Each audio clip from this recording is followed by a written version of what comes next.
Frontier Fighters.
Frontier Fighters, dramatic chapters in the heroic lives of the buckskin trailblazers who won the American West.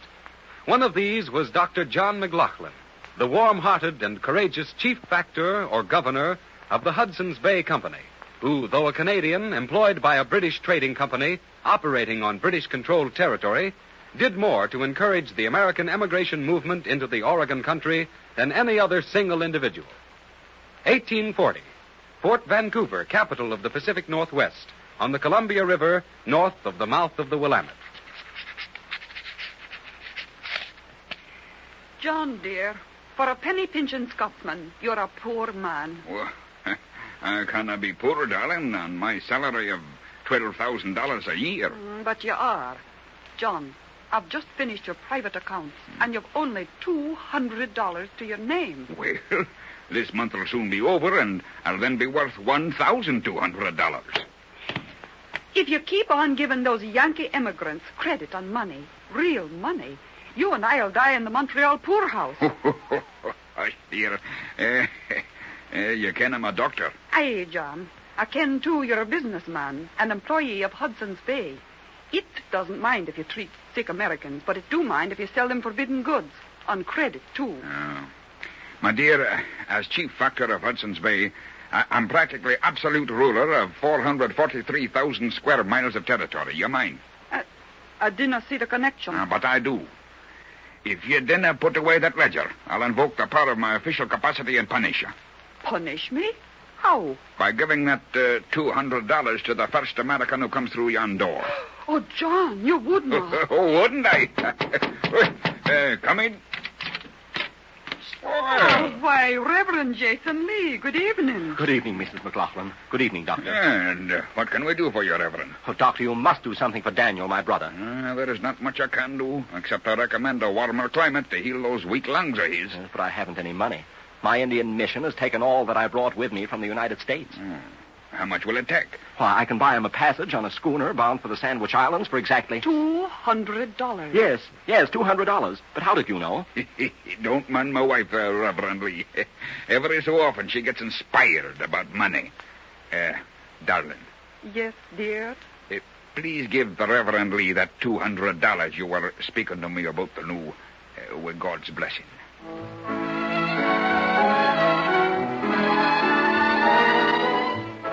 Unflinchingly loyal to the Hudson's Bay Company's interests, and more than generous and helpful to the American fur trappers, missionaries, and emigrants, fighting tooth and nail for a foothold in the Northwest, Dr. McLaughlin's tact and diplomacy was put to its severest test whenever the Indians went on one of their period rampages.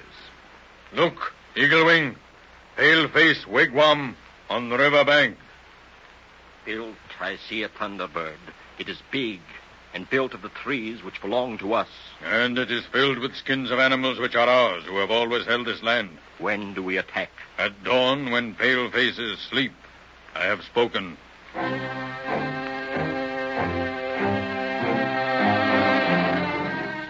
Eagle Wing, the sun rises. It is the signal. Yes.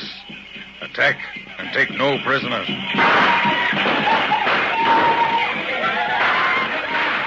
Look, oh, Thunderbird, the white squaw. I see her. She makes music with hollow reeds. What new medicine is this? Look, oh, Chief, she comes nearer. A warrior squaw walking to her death. How low the pale face has fallen to send a squaw a sacrifice. Look, Thunderbird, your braves. They have laid down their arms. The magic reeds have enchanted them. She has bewitched them.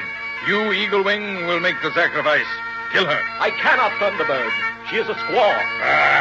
When red blood turns to white water, even a great chief is without power. I will speak to her. Aye? Speak, white devil squaw. I'm nae a squaw. I'm a Scot of the Clan MacGregor. A pale-faced warrior? But your dress, it is a white squaw's. 'Tis nae a squaw's, but the kilt, sporran, and tam o'shanter of the Highlands of bonny Scotland. Why do you confuse my braves with your devil music? The white doctor is ready for the council. The council? Aye, the council. He's a canny one, our good doctor. He thought you'd forget the council, so he sent me to remind you. Come, I'll pipe your doon to Fort Vancouver.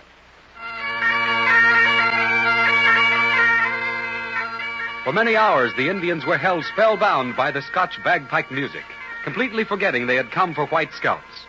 When the exhausted piper was carried from the council chamber, the chiefs, hypnotized by the wild music of the fighting Highland clans, signed the treaty with Dr. McLaughlin never again to make war on Fort Vancouver.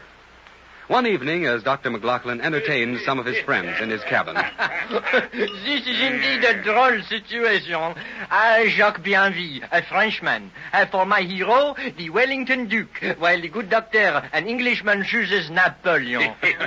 Well, if Dr. McLaughlin takes a Napoleon, so will I. But not Napoleon Bonaparte. Well, then Napoleon who? Dr. McLaughlin, I choose the greatest Napoleon of them all, Napoleon Brand. Come in. Where's Dr. McLaughlin? Oh, here near the fire. Well, why, Sir John, welcome, man, to Fort Vancouver. Sit you down and here spot of brandy. Not now, Doctor. Later, perhaps. Well, what's troubling your mind, Sir John? Doctor, I have a letter with me authorizing me I can. Authorizing you to give me a good talking to. Admonish me to stop feeding the starving Americans. Cease giving them seed and farm implements. No, Doctor. It's more serious than that. Dr. McLaughlin, you've been dismissed from Hudson's Bay. Dismissed? Well, that's impossible, man. Hudson's Bay wouldn't... Why, they couldn't dismiss me. Here's the letter. I'll read it to you. No. I'll take your word for it. But, man, 'tis a blow. A terrible blow.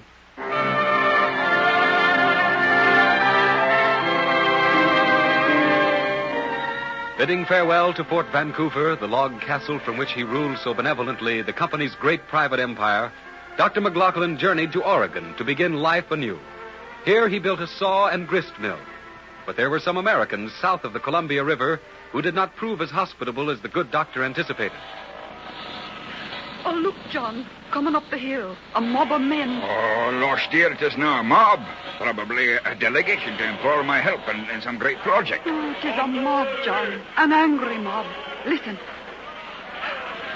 Shut yourself in your mill, John. That mob's coming for you. Oh, but why for me? I ain't harmed anyone. Because you're Hudson's Bay, former chief factor and a hated man. This is the United States, John, not Canada. Oh, hush now, here they are. That big fella in the beaver hat is their spokesman. Hark well to what he says. Quiet! Gentlemen, your numbers overwhelm me, and your enthusiasm leaves me speechless. Never mind the suet pudding, ye Hudson's Bay Company swine. But men, I'm no longer in the employ of Hudson's Bay. I've left Canada for good. I'm going to become a citizen of the United States. McLaughlin, you may have filed your intentions of becoming an American citizen. You may lead our 4th of July parades, and you may bribe our territorial lawmakers with high hats and fancy pipes. But, McLaughlin, you'll never become a citizen of our union. Quiet! We'll see to it that you'll never own a single square foot of American land. Listen to me, you Yankee ingrate. Hush, darling, hush. John, I'm going to have my say if they kill me. American. Before you stands one of North America's greatest men. His only mistake. His only mistake was that he loved and served humanity to such an extent that today Dr. John McLaughlin is a man without a country. Canada ignores him. The English despise him, and you Americans hate him. Why? I'll tell you why. For the great and lasting good he has done your countrymen in making safe the very ground on which you stand. More truth, Goody. Nice lot of talk trying to serve American patriots like us. But talking won't do you a bit of good. We're here to teach you British you can't run Oregon. What are you going to do? You! Why, McLaughlin, you renegade! You turncoat! You psalm-singing hypocrite! We're going to burn down your mill! Get going, boys!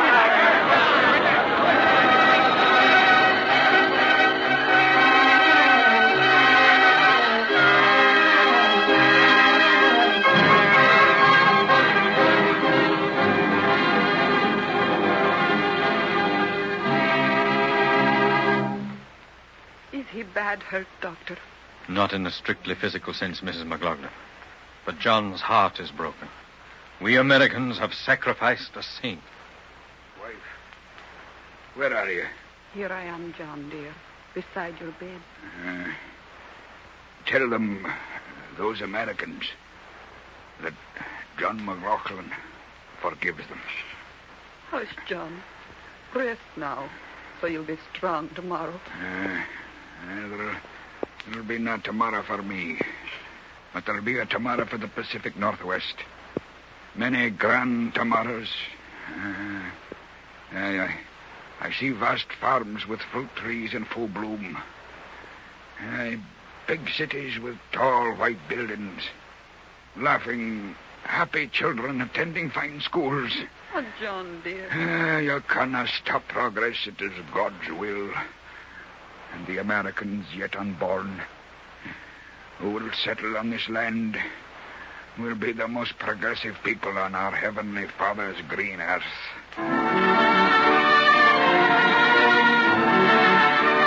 His pride crushed, even denied the right to own a single acre of American land, to become a citizen of the country he had grown to love. Dr. John McLaughlin, the man whom history has glorified as the father of Oregon, crossed the last frontier to great and everlasting immortality. Another glorious human document of the pioneers who penetrated the American wilderness and made it safe for those who sought the gold of peace and security in the land of the setting sun.